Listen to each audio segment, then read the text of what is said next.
gusto tener esta tarde a María Nieves Noriega de Outrey, que es la directora de dos revistas que yo no me pierdo cada mes estas revistas.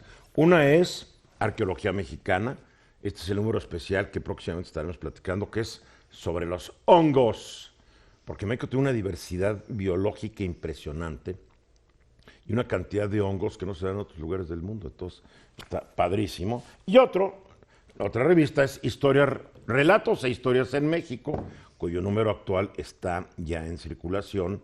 ¿Cómo estás, María Nieves? Bien, Eduardo, muchas gracias por tenerme y permitirme hablar con tus radioescuchas. A ver, tú traes en este de historias, relatos, yo siempre digo historias porque relatos e historias, varios artículos bien interesantes, ¿no? Lo que la revolución se llevó, Hernán Cortés asesinó a su esposa, como que queda como el peor villano del mundo, ¿no? Sí. Que a doña Catalina, ¿no? Sí, sí. Violencia e inseguridad en la Ciudad de México en 1840. Yo siempre digo, lo que estamos viendo no tiene nada de nuevo. Te pones a estudiar historia, México es uno de los países más violentos del universo. La disputa por la historia en el México independiente, un muy buen artículo de Alfredo Ávila, porque es, a ver, ¿quién escribe la historia, no? Te platico si quieres un Sí, poco. esa me gusta. Este número trae, para mi gusto, dos artículos que son muy interesantes y sobre todo muy accesibles al gran público. El de Alfredo Ávila habla un poco de cómo fue la manipulación de la historia nacional en el siglo XIX. Pero sobre todo nos narra que nuestra historia ha sido una historia muy complicada, en donde de repente se simplifica diciendo eran los conservadores y los liberales.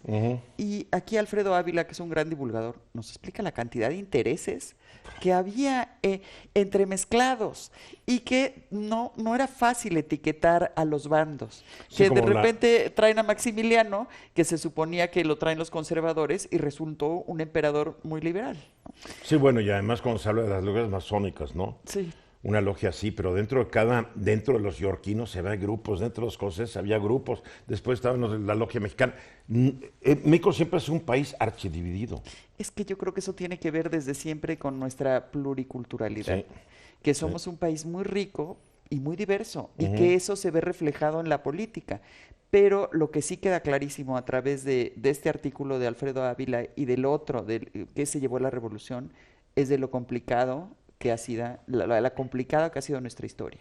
Y cómo hemos tenido periodos dificilísimos. O sea, todo el siglo XIX fue de discusiones políticas y de pérdida de territorio y de invasiones extranjeras. Yo por ahí leí que en el siglo XIX hubo entre 60 planes, cuartelazos y golpes de Estado. Sí, o sea, El primer golpe de Estado lo quiso dar, creo que Guerrero contra Guadalupe Victoria. Sí, o sea, empezamos ahí y después el otro artículo que considero muy importante de este número es eso, ¿qué se llevó la revolución?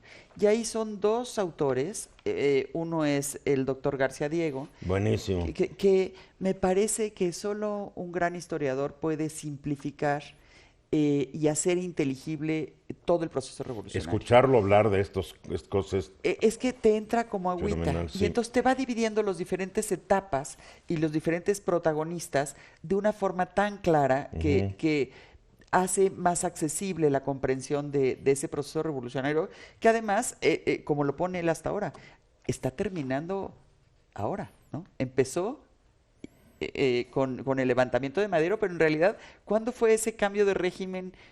Fue hasta el 2000, ¿no? Sí, porque realmente lo que vimos fue un neoporfirismo, ¿no? Sí, o sea que fue regímenes autoritarios. y un solo partido en el poder, Sí. y cómo se fue anquilosando y cómo llegamos al 2000. Y ahí él como historiador lo ve como un parteaguas ya Sí. en los Con la periodos llegada de la de Fox. historia, con la llegada de Fox, ¿no? Entonces creo que estos artículos son muy interesantes y además complementa con la doctora Rosalvina Garavito, que ella es una gran economista, y ahí analiza la revolución desde el tema de la tenencia de la tierra. Y Que ahí fue uno de los principales temas de la revolución, ¿no? siempre dicen que las revoluciones las empieza la parte más poderosa, ¿no? Y aquí lo explica cómo eran estos terratenientes que eran más modernos que los anteriores. Madero. todos los del Carranza. norte, Sí. que tenían un sistema de explotación distinto sobre la tierra, pero también como una gran conocedora y esa habilidad de traducirlo al gran público nos los hace muy accesible. Sí. ¿No? Y además, pues nuestros temas, ¿no? Que tenemos, a ver, mató Hernán Cortés a su mujer y que sabemos cositas de ellas, pero ahora nos los explica la autora también muy bien. Y que de repente ves las series que están en la tele y aparecen ciertos de estos personajes Sí, nuestros. sí, sí. Y aquí explica muy bien a la esposa de Hernán Cortés, muy ilustrado, muy divertido. ¿Cómo eliges los temas cada mes? Pues mira, esa Porque es la labor. mes tras mes tras mes.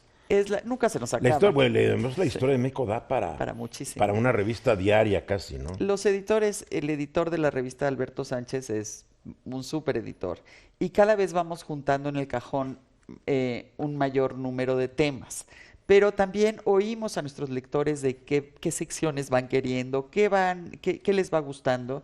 Y entonces tratamos de elegir que haya una nivelación en los temas de periodos históricos, ¿no? Entonces que siempre haya algo de independencia, revolución, que toque mundo contemporáneo y que toque no solo la historia de los grandes personajes, sino también la vida cotidiana, también la música, el arte, la literatura.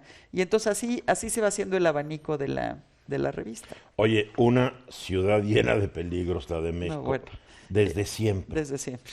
No, Ahí desde te siempre. cuenta cómo la gente pues no podía salir en la noche porque eran muy oscuras y luego que la policía tenía miedo a enfrentarse a los ladrones y les daban como obligación matar a los perros. Entonces, que en esa época que narra nuestro autor, cómo la policía se dedicaba a matar a los perros callejeros y entonces que eran unas escenas medio dantescas. Ya me imagino. ¿No? Oye, aquí está buenísimo. El presidente Santana no escapó a la delincuencia en aquellos años, pues dos ladrones entraron a Palacio Nacional y robaron lujosos utensilios de plata, entre ellos cucharas, tenedores y cuchillos, además de un valioso mantel de origen alemán.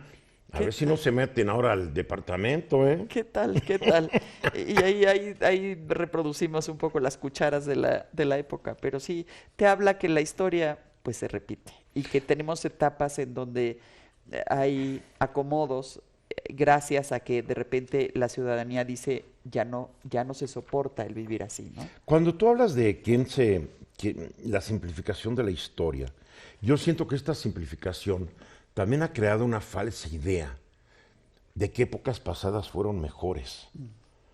Yo el otro día decía, a ver, en la época de Lázaro Cárdenas, la tasa de homicidios llegó a ser más de 60, lo que hoy vive Honduras. Sí.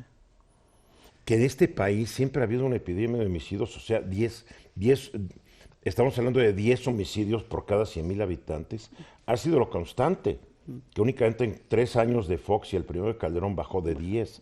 O sea, la violencia nos ha acompañado siempre. O sea, es como que esta sobresimplificación que los gobiernos priistas crearon, ¿no?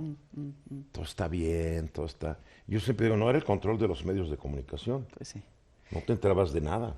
Creo que por eso es importante tener siempre voces diversas. Y en cuanto a nuestro pasado, es fundamental. ¿Verdad que sí? Es fundamental darle cabida a las diferentes versiones y a los diferentes territorios que tenemos nacionales. No es la misma visión que tiene sobre un territorio nuestro un historiador que vive aquí que uno que de generación en generación ha vivido en su pueblo. Y entonces el dar voces a todos estos historiadores ha sido uno de nuestros objetivos también. Oye, el material gráfico que ustedes ponen, yo nunca había visto esta fotografía de Madero con su gabinete, ¿Qué tal? donde aparecen Pino Suárez, que era el Sí, vicepresidente, sí.